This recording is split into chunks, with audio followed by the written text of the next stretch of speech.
ঢাকা বিশ্ববিদ্যালয় ও জাহাঙ্গীরনগর বিশ্ববিদ্যালয় কেন্দ্রীয় ছাত্র সংসদ নির্বাচনে সফল হয়েছে বাংলাদেশ জামায়াত ইসলামীর ছাত্র সংগঠন ছাত্র শিবির। এবার জামায়াতের টার্গেটে আগামী বছরের ফেব্রুয়ারিতে অনুষ্ঠিত হতে যাওয়া ত্রয়োদশ জাতীয় সংসদ নির্বাচন, সেখানেও সফল হতে চান দলের শীর্ষ নেতারা।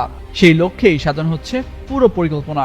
দাবি আদায়ে রাজপথে থাকার পাশাপাশি ভোটারদের নিজের দিকে টানতে নেওয়া হয়েছে নতুন কৌশল। রাজনৈতিক বিশ্লেষকরা বলছেন, আসন্ন নির্বাচন নিয়ে কৌশলে পা ফেলছে জামায়াত। রাজপথে আন্দোলন তাদের নির্বাচনী কৌশলের অংশ। সরকার ও বিশেষ একটি দলের উপর চাপ রেখে ভোটের মাঠ সাজাচ্ছেন জামায়াতের দায়িত্বশীলরা। ডাকসু জাকসুর নির্বাচনে প্রত্যাশার চেয়ে বেশি সাফল্য পেয়েছে।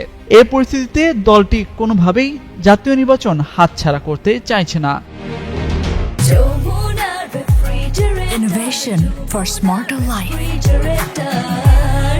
জামায়াতের নীতি নির্ধারণী পর্যায়ের অন্তত 5 জন নেতা জানান, নির্বাচনে অংশ নেওয়ার ব্যাপারে কোনো শঙ্কা নেই তাদের। আসন্ন নির্বাচনে অংশ নেওয়ার বিষয়ে নীতিগত সিদ্ধান্ত হয়েছে। তারই ভিত্তিতে 300 আসনে সম্ভাব্য প্রার্থী ঘোষণা করা হয়েছে। এসব প্রার্থী নিজ নিজ এলাকায় প্রচারণায় ব্যস্ত সময় কাটাচ্ছেন। গণসংযোগ, মতবিনিময় সভা এবং উন্নয়ন ইস্যু নিয়ে জনগণের কাছে নিজেদের তুলে ধরছেন। তরুণ ভোটারদের টার্গেট করে অনলাইন ক্যাম্পেইনের প্রস্তুতিও চলছে জোরে সোরে। এ প্রসঙ্গে বাংলাদেশ জামায়াত ইসলামীর সহকারী সেক্রেটারি জেনারেল হামিদুর রহমান আজাদ বলেন, নির্বাচনে অংশ নেওয়ার জন্যই এত কিছু করা হচ্ছে। দলের পক্ষ থেকে সংস্কারের দাবি তোলা হচ্ছে, এর ভিত্তিতেই সব হবে। পূর্ণ আইনে তো নিরপেক্ষ নির্বাচন সম্ভব নয় বলে মনে করেন তিনি।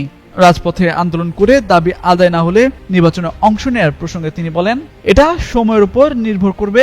জনগণ যা চাইবে সরকার তো তাই করবে। জনগণ না চাইলে কোনো কিছু তো সরকার চাপিয়ে দিতে পারবে না। সূত্র বলছে, জোট গঠনের তোড়জোড় চালাচ্ছেন জামায়াত সহ কয়েকটি ইসলামী দলের শীর্ষ নেতারা।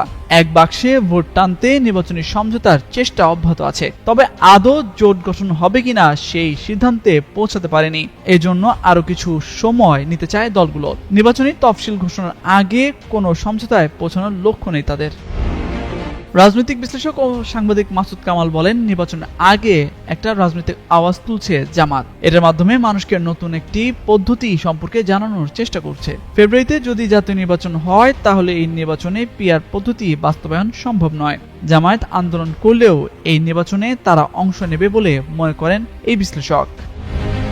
তামজিদ মির্জা, যুগান্তর নিউজ।